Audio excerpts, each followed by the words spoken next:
Hi friends, स्वागत है आपका यूट्यूब चैनल गुरुकुल फंड में। और आज हम पढ़ेंगे आरबीआई के बारे में संपूर्ण जानकारी। किसी भी एग्जाम में कोई भी क्वेश्चन बने तो इस वीडियो से बाहर नहीं जाएगा। तो चलिए हम शुरू करते हैं। Reserve bank of India. तो पहले हम देख लेते हैं रिजर्व बैंक ऑफ इंडिया जो है, इसके अंतर्गत कौन कौन सी बैंक आती हैं और बैंक का स्ट्रक्चर क्या है। ठीक है ना, बहुत तरीके की बैंक होती है, कोऑपरेटिव होती है, नॉन कोऑपरेटिव वगैरह सारी होती है ना। तो यहाँ पे हम देखते हैं रिजर्व बैंक ऑफ इंडिया जो ये है, रिजर्व बैंक ऑफ इंडिया,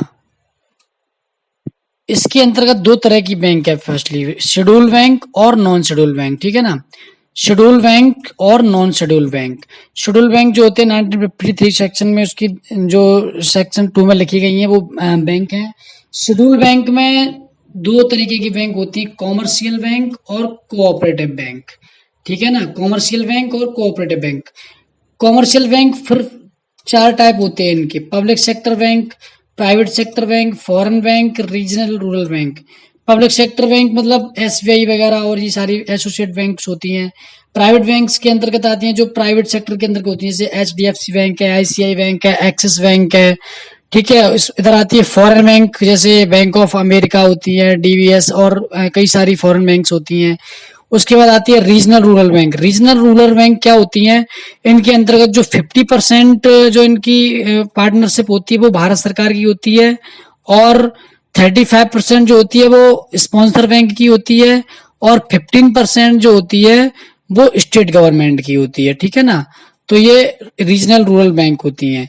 अब हम देखते हैं यहाँ पे कोऑपरेटिव बैंक। कोऑपरेटिव बैंक के 3 टाइप होते हैं: स्टेट कोऑपरेटिव बैंक यानी कि राज्य सहकारी बैंक, डिस्ट्रिक्ट कोऑपरेटिव बैंक्स यानी कि जिला सहकारी बैंक, अदर कोऑपरेटिव बैंक्स होती हैं। ठीक है ना, तो एक तरीके से स्ट्रक्चर था ये, आपने यहाँ पे देख लिया है रिजर्व बैंक का स्ट्रक्चर था, किस तरीके से कौन सी बैंक होती हैं।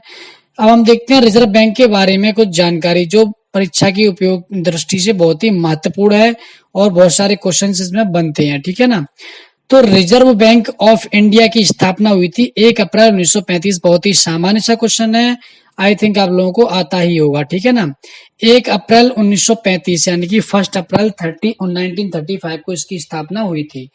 उसके बाद क्या, इसकी स्थापना में 1920 से शुरू हो गई थी। ठीक है, लेकिन 1934 का एक अधिनियम आया था, उस अधिनियम के तहत हुई थी इसकी स्थापना 1935 में।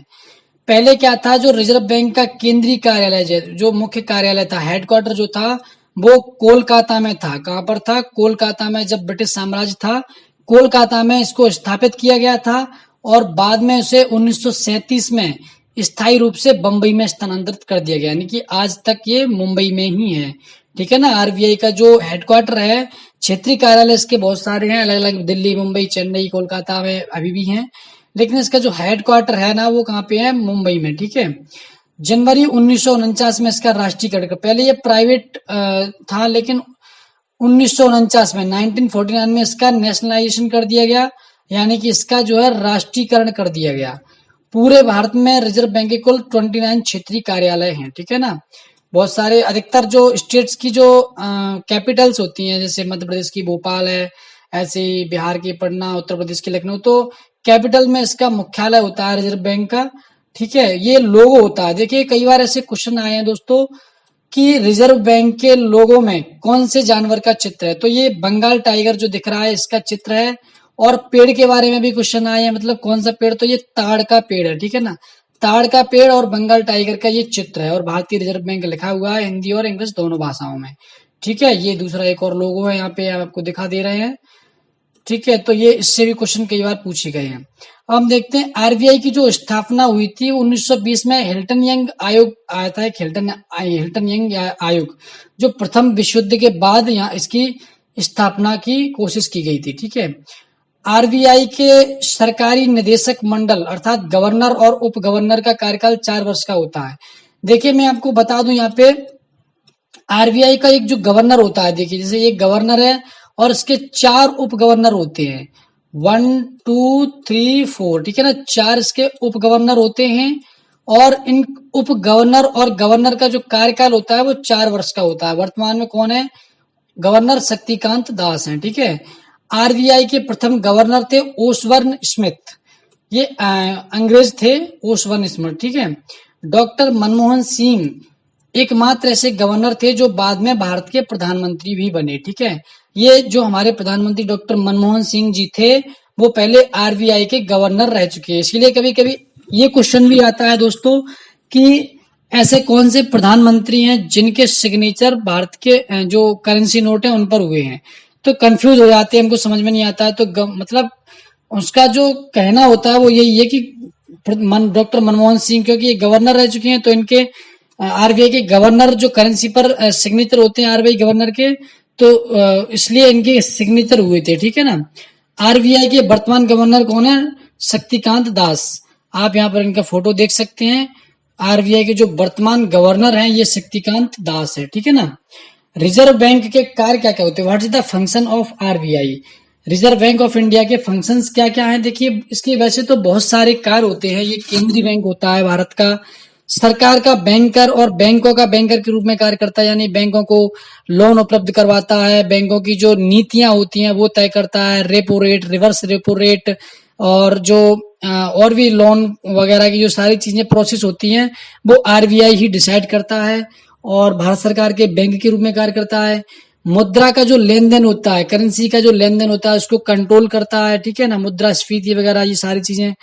उसके बाद मुद्रा जारी करना, मुद्रा जो नए नए नोट जारी करती है तो यही करती है आरबीआई। उसका विनियमन करना और परिचालन योग्य न रहने पर उनको नष्ट करना। जैसे अभी जो है 1000 और 1000 और 500 रुपए का नोट जो नष्ट कर गया था, प्रचलन में नहीं रहे थे, तो उनको यहीं पे जमा करवाए गए थे ना। तो ये सारी चीज, ये सारे कार्य जो है वो रिजर्व बैंक के, ये विदेशी मुद्रा का प्रबंधन करना, ठीक है। तो इसको बहुत सारे काम है। बैंकों का बैंक इसको कहा जाता है और केंद्रीय बैंक कहा जाता है। आरबीआई के लोगों में रॉयल बंगाल टाइगर का चित्र है। देखिए ये क्वेश्चन मैंने दो मेंशन किए यहाँ पे। आरबीआई का जो लोगो है उसमें क्या है? रॉयल बंगाल टाइगर का चित्र है और इसके लोगों में ताड़ के वृक्ष का चित्र है, ठीक है ना। तो ये इससे जुड़े क्वेश्चन हम थोड़े बहुत क्वेश्चन और डिस्कस कर लेते हैं। जैसे आरबीआई के बारे में बहुत सारे क्वेश्चन ऐसे भी आते हैं। प्रथम गवर्नर कौन है? तो मैंने आपको बता दिया, ओसबॉर्न थे, ठीक है ना। और प्रधानमंत्री जो डॉक्टर मनमोहन सिंह थे वो गवर्नर रह चुके हैं। इसके वर्तमान में जो गवर्नर है वो शक्तिकांत दास हैं। गवर्नर का कार्यकाल होता है वो 4 ईयर का होता है। इसमें एक निदेशक मंडल होता है, ठीक है ना। तो इसमें 4 उप गवर्नर हो सकते हैं और एक गवर्नर जो शक्तिकांत दास है, 4 उप गवर्नर हो सकते हैं, ठीक है। तो ये एक शॉर्ट रूप में इसका स्ट्रक्चर था। मुझे लगता है कोई भी क्वेश्चन इससे बाहर नहीं जाएगा। तो